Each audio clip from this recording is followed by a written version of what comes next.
The new teacher asked if anyone had seen me before. Every kid in class raised their hand. Had we never been there?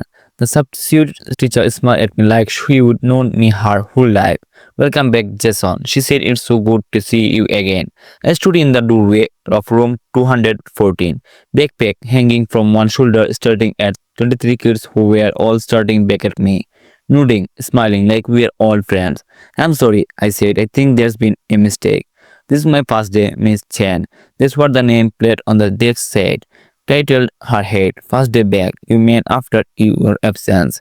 No first day event, I just turned from Lincoln High. She glanced down at her attendance sheet, frowned, then looked back up at me with that same warm smile that was starting to feel wrong. Well, regardless, welcome. Please take your seat. Third row by the window. Your usual spot. I would never been in this classroom, never been this score. And when I looked at the third row, there was an empty desk by the window. And on the desk was a name tag, Jason Clayman, my name, my handwriting. I would transfer to Riverside High 3 days earlier, near school senior year, because my dad got a job in medicine and we would move from Millivik over the summer. I don't know anyone, hadn't made friends yet, was just trying to survive until graduation. My schedule said I had AP US History third period with Mrs. Boss, room 214, but when I walked in, Mrs. Boss wasn't there. That's the substitute. Miss Chen, late 30s, dark hair in a bun, wearing a cardigan that looked like it came from a teacher supply catalog, and 23 students who apparently knew me. I sat down at the desk with my name on it. The girl next to me, blonde green eyes, wearing a Riverside saucer hoodie, leaned over and whispered, "Glad you are feeling better." What? We were out for like 2 weeks. We were worried. I've never been here before. She laughed. Good one. Jason class started. Miss Chen talked about reconstruction. I did not pay attention. I was too busy looking around the room trying to figure out what the hell was happening. The name tag on my desk wasn't just my name. It was my handwriting, the specific way I wrote. The capital J, the weird low, and the K no one else wrote like that. They noticed in the margins of the textbook on my desk my notes about the missionary compromise and the compromise of 1850s written in the same blue pen I always used. My stomach turned when the bell rang. I grabbed my stuff and bought right. I went to the main office. The secretary, a woman in her 50s with reading glasses on a chain, looked up from her computer. "Can I help you, sweetie?" "Yeah, I'm Jason Clayman. I just learned from here, but there's been some kind of mix-up. People think I would been going here off for weeks." She typed something phone. "Jason Clayman, senior transfer from Lincoln High on August 28th. That's correct, right? So this is my first week, but everyone in my history class act like they would be known me forever." She pulled up something else on the screen. According to attendance records, we've been present every day since August 28th, except from September 10th to September 22nd when you were marked absent with a medical note. That's impossible. I was not here on August 28th. I was still in Milwaukee. We didn't move until September 1st. She looked at me over her glasses. "Are you feeling all night, Jason?" "I'm fine. I just someone's been pretending to be me." "Pretending to be you?" "Yes." She stared at me for a long moment. Then she picked up the phone. "Let me call the principal." Principal Matthews was a tall black man in his early 50s with a firm handshake and a calm demeanor. He sat me down in his office and folded his hands on the desk.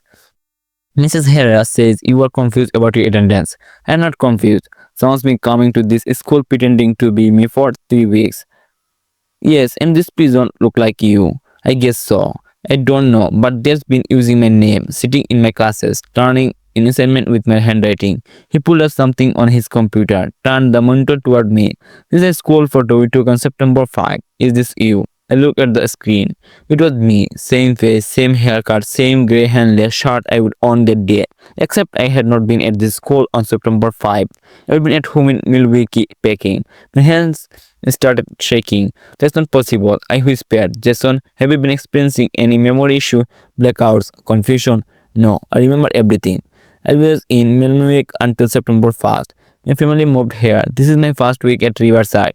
He stared at me. "Have you spoken to your parents about this?" "Not yet. I think you should, and I'm going to recommend you see the school counselor. Sometimes transition moves new schools can be disorienting." "I'm not disoriented. Someone's impersonating me." He did not believe me. I could see it in his eyes. "Call my dad during lunch. He was at work." "Anyway, what's wrong? Did I start the school on August 28th or September 1st?" "September 1st. Why?" My school has records showing I've been here since August 28. There's a clerical error. I will call them. There's a photo of me from September 5. I'm wearing the grey shirt, the one I wore that day. But it was not here. Silence, Jason, are you feeling okay? I'm fine, but something wrong. Someone's been pretending to be me. Let's just stop it. I will come pick you up. Stay in the office. Just showed up an hour later with mom. We sat in Principal Nethu's office where he pulled up records. According to our system, Nethu said Jason enrolled in August 28. He's attended regularly except for the medical absence from September 10th to 22nd. That's wrong. That's wrong. We didn't move until September 1st. Jason could not have been here on August 28. Do we have documentation, moving receipts, lease agreement? Then pulled on his phone, showed him the lease of our new house, dated September 1st. Matthews looked uncomfortable. I'm not sure how this happened, but the records are clear. Jason's been attending since late August. Then someone else was using his name. Mom said we have photo ID verification security footage. Matthews pulled up a video file. September 5, main entrance. 7:42 am. A kid walked through the front doors. Dark hair, my head, height, wearing the grey handle. My face, it was me walking into school. 3 days before I would actually edit. Mom grabbed my hand. That's not possible. We went to the Madison Police Department, West District, filled a report with Officer David Kramer, 16 years on the force. I told him everything, the substitute teacher, the name tag, the photo, the video. He took notes. So you were saying someone's been impersonating you at school? Yes, for 3 weeks. Yes, and this person looks as it look like. Apparently he set down his pen. Any idea who? No. Do you have a twin? No, any siblings. A younger sister, she is 13. He thought about it. Could be identity theft. Someone got your information, name, date of birth, school records, and enrolled in your place. It's rare, but it happens. But the photo, the video, just my face. Could be photoshopped, deepfake. Technology, it's getting pretty sophisticated. Mom leaned forward. So what do you do? Because the school's records and security footage, we'll investigate. In the meantime, listen, big land. If you see this person, if they approach you, call 911 immediately. I did not sleep that night. Keep thinking about the video, the way I walked through those doors, the casual confidence, like I belonged there. Who was he? At 2:47 am. I got a text from an unknown number. Stop asking questions. My blood went cold. I typed back. Who is this? 3 dots appeared, disappeared, appeared again. You know who? No, I don't. Yes, you do. You just don't remember yet. Remember what? No response. Tried calling the number. It rang once, then disconnected. The next day I went back to school. Third period, history class, Mr. Boss was back. Substitute must have been temporary. I sat in the same desk, same name tag. The blonde girl next to leaned over. Hey, you okay? You seem well yesterday. I am fine. Good. We should hang out sometime. You are fun. I don't know you. She laughed seriously. Listen, the amnesia bit is getting old. I stared at her. What's my middle name? She blanket. What if we are friends? You should know my middle name. Oh, I don't know. Michael, it's Thomas. Okay, don't need everyone middle name. What about birthday? Jason, what when's my birthday? I don't know. Julie something. April 14th. She looked hard. Why are you being weird? Because she didn't know me. None of them did. They just thought they did at lunch. I went to the library, pulled up the school's online yearbook archives, searched for my name, found it in last year's sophomore class, Lincoln High, Milwaukee. But there was also an entry for Riverside High, Jason Kramer Jr., class of 2024. Same photo from the school database, my face, but we'd never been to Riverside before this year.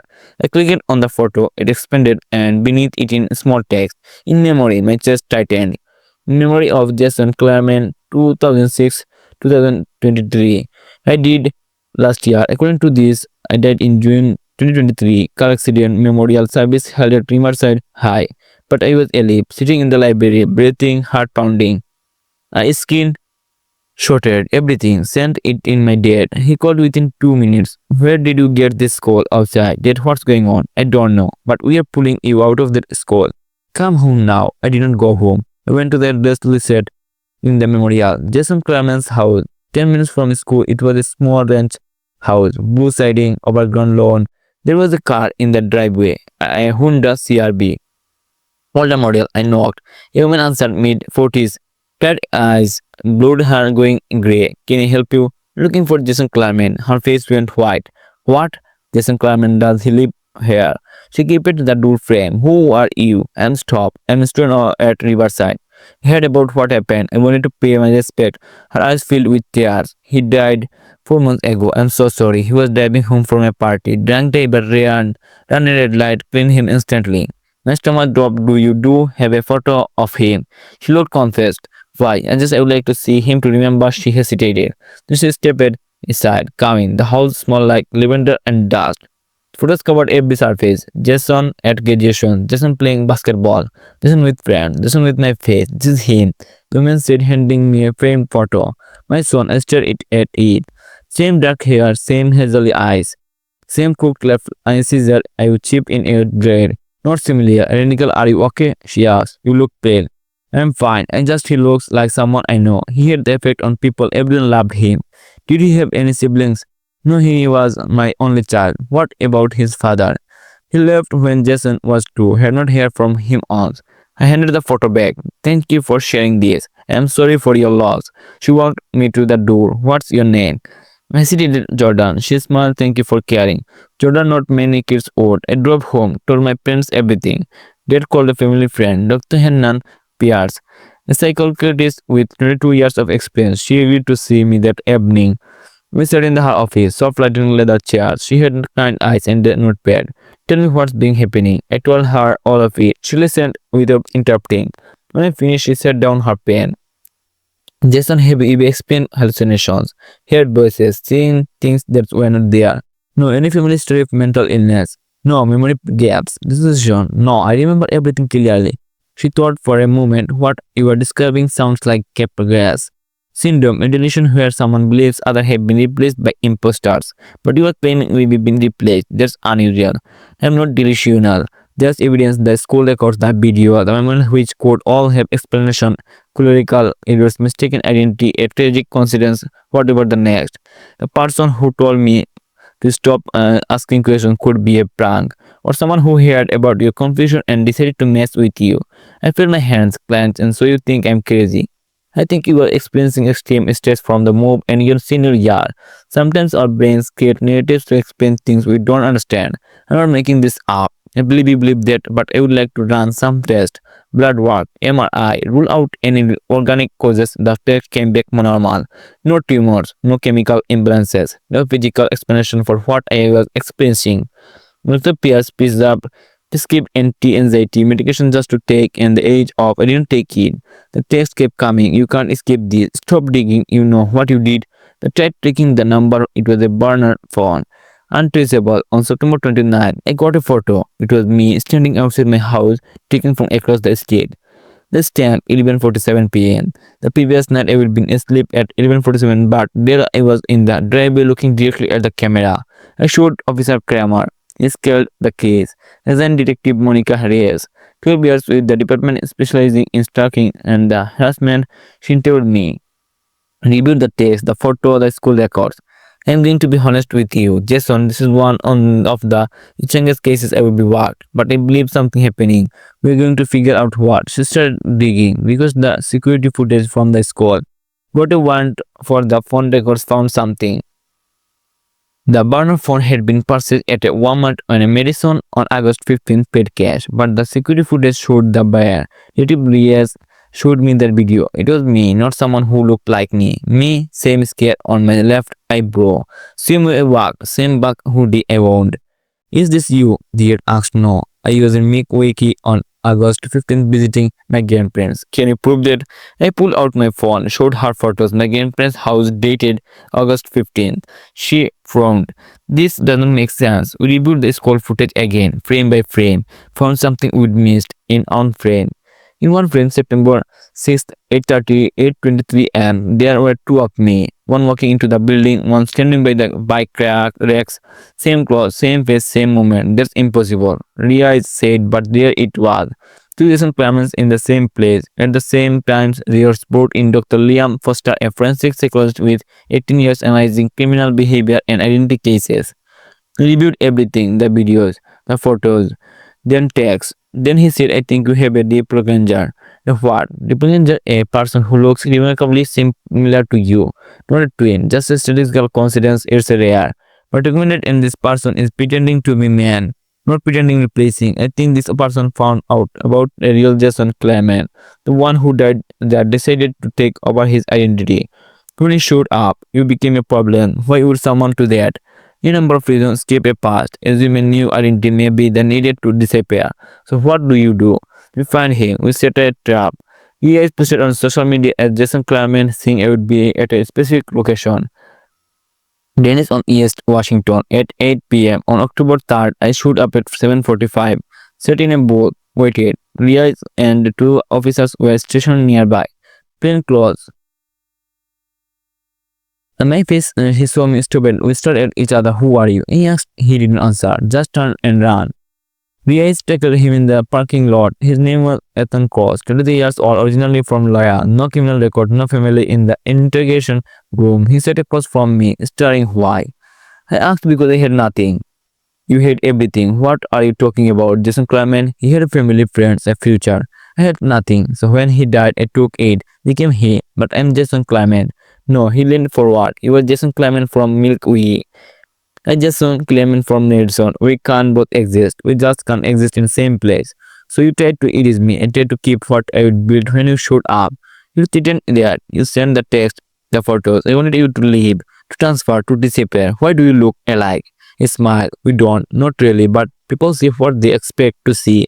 I studied you, copied your mannerism, your handwriting, wrote over the same close enough was enough, but the video deep fake. I told you technology is easy. Ria is cut in. You are under arrest for identity theft, stalking and harassment. You are done. Ethan's Cross was charged with 12 counts across 3 categories. Trial lasted 5 weeks. He was convicted, sentenced for 6 years in prison. The school issued a formal apology, wiped all records of Jason Clement period to September 1st. The real Jason Clement's mother, Linda Clement, reached out. Take me for helping expose what happened. She said Ethan had attended Jason's funeral, had asked for photos. She thought he was grieving friend. He was not, he was aging up his next identity. It's been 8 months. I'm finishing my senior year at Riverside. Made actual friends. Joined the debate team. I applied to collect something. Sometimes people still ask if I am what Jason Clement, that the one from the news, but and also just Jason, trying to get through high school like everyone else. Then send me letters from prison. Sometimes I don't open them. Dr. Pierce say I'm doing well. No more anxiety. No more paranoia. But I still check my photos. Make sure the predator is real. Make sure I'm actually where I think I am.